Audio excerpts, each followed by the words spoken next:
The First Chechen War, a bloody and brutal conflict, was sparked in December 1994 by attempts to crush the Chechen independence movement in post-Soviet Russia. The Russian Federation invaded the separatist state and stormed the Chechen capital of Grozny, capturing it in a battle from 1994 to 1995, expanding its control. Russia had subsequently posted a large garrison of federal and Republican Ministry of the Interior troops in the city. In 1996, a much smaller Chechen force was ready to infiltrate and take back control of their capital.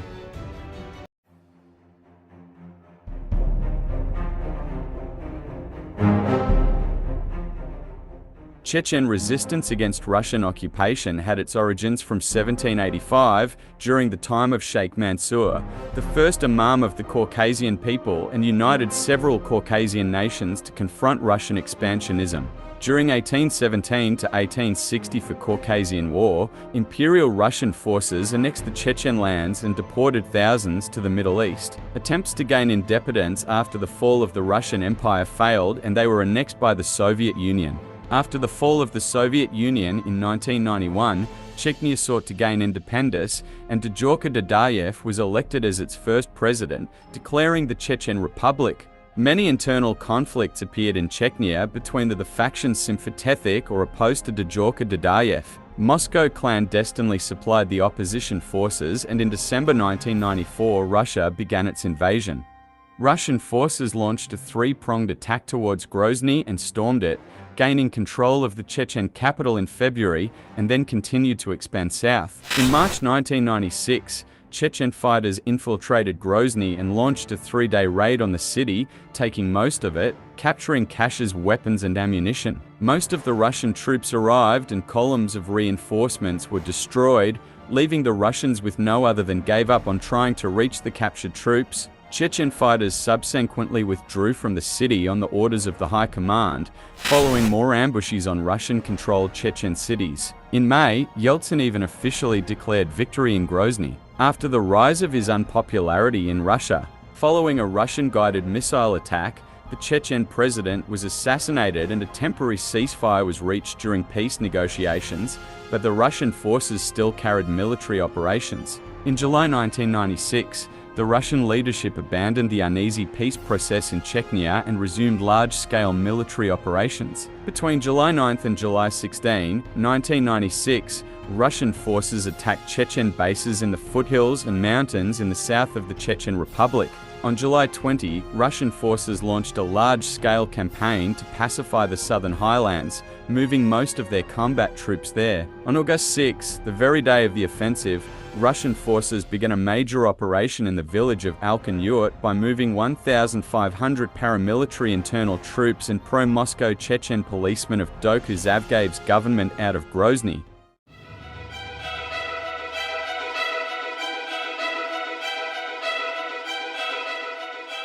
On August 6, 1996, Chechen units attacking Grozny consisted of around 1,500 fighters. Initially, Russian media reported that only 250 fighters had entered the city. The Russian garrison inside the city consisted of some 12,000 troops. To overcome the Russian numerical superiority, Chechen Chief of Staff Aslan Maskhadov employed infiltration tactics, using their intimate knowledge of the city. Chechen units entered Grozny and avoided the network of Russian checkpoints and other positions in a carefully planned and highly coordinated rapid advance before attacking or blocking targets deep in Moscow-controlled territory. Their main objectives were the command and control assets at the military airfield at Konkala and the militarized 70 airport, along with the headquarters of the FSB and GRU security and military intelligence services.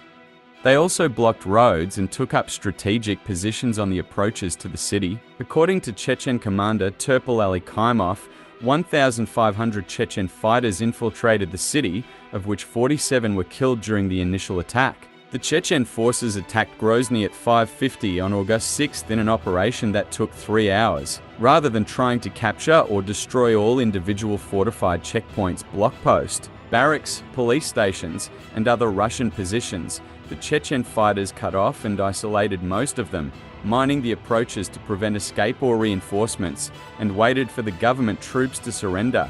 By August 9th, Russian news agency Interfax put the number of surrounded troops at some 7,000. In addition to MVD and FSB troops and non-combat personnel, military troops were stationed in the city. The largest pocket was located at the government offices in the center of the city, including the Interior Ministry building and the Republican FSB headquarters. A group of about 10 Russian journalists were trapped in a hotel near the compound. The pro-Russian Chechen government fled to Konkala military base, just outside the capital. In another part of the city, several groups of Russian troops took shelter at the Municipal Hospital 9, where they held approximately 500 civilians hostage until they were allowed to evacuate. A number of Chechens deemed to be collaborators were rounded up, detained, and executed. According to the human rights organization Memorial, reliable sources stated that the execution list for one region of Grozny comprised more than 200 names. Sedmagam Kakyev was the only survivor of a group of 30 Chechen Oman special police officers who were executed by the fighters of Doktor Umarov and Ruslan Jelayev after defenders at the mayor's office surrendered on August 6,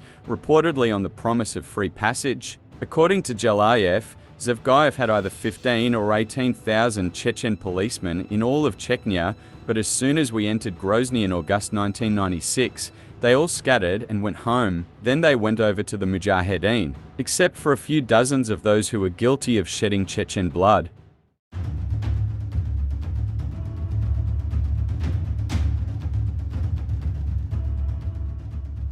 Within a week, the number of Chechen fighters in Grozny grew to between 6,000 and 7,000 as members of Zavgayev's forces changed sides and reinforcements were received. On August 7, a large armoured column from the 205th Cossack Separate Motor Rifle Brigade arrived to assist the trapped Russian forces. The day before, a Chechen separatist group led by Akhmed Zakayev had captured a large supply of RPO rocket launchers by seizing Grozny's main railway station. According to the 2002 indictment by the Russian government, Zakayev's fighters killed or wounded more than 300 MVD troops at the train station. As a result, Russian tanks became much easier targets for Chechen mobile units. When the Russian military sent another column on August 8, they too were stopped and lost many vehicles to Chechen ambushes. On the fifth day of the battle, 900 fresh soldiers of the 276th Motor Rifle Regiment attempted to retake the center of the city, but failed at the price of about half of them being killed or wounded within just 2 days.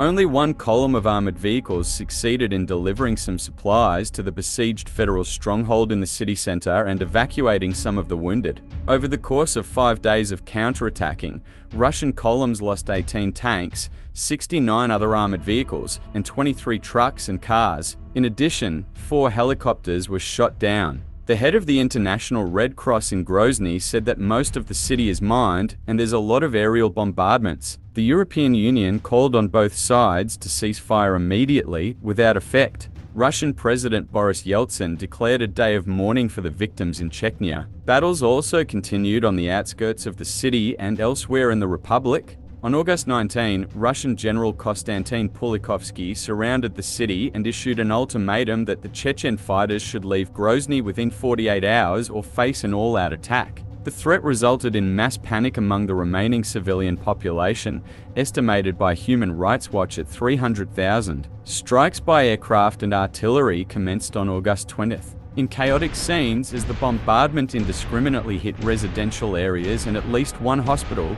terrified refugees fled the city. Many of them were reportedly killed when their columns were hit by artillery fire. In all, about 220,000 refugees fled the city.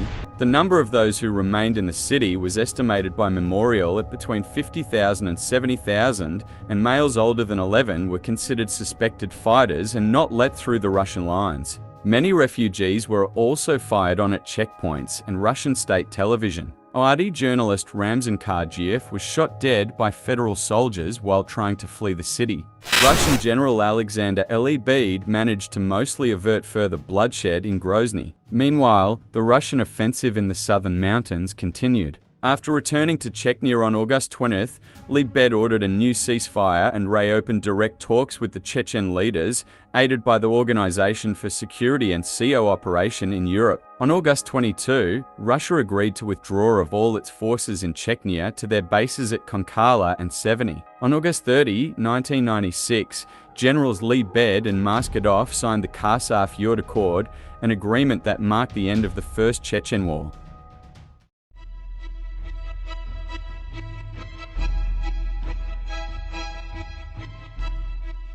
The Kharkov Accord paved the way for the signing of two further agreements between Russia and Chechnya. In mid-November 1996, Boris Yeltsin and Aslan Maskhadov signed an agreement on economic relations and reparations to Chechens who had been affected by the 1994-96 war. On May 12, 1997, Presidents Maskhadov and Yeltsin signed the Russian-Chechen Peace Treaty, calling for peace and the principles of Russian-Chechen relations. The incursion into Dagestan in the summer of 1999, however, led to a breach of these treaties and the start of the Second Chechen War. In 2000, Pavel Felgenhauer commented, in 1996, Russian generals insisted that they could liberate Grozny only by totally destroying the city with massive heavy gun and aerial bombardments, but such an indiscriminate attack was not approved by the Kremlin. In 1996, the Russian public, military and political elite were fed up and opted to withdraw Russian troops. Anyway, the destruction of Grozny in August 1996 was hardly a reasonable option. Thousands of MVD troops were trapped in the city and most likely would have perished together with the Chechens. Today, heavy bombs and guns are used against Chechen towns and villages without limitations. The Russian defeat in the battle was considered Russia's worst military defeat since the disasters of the Nazi invasion in 1941.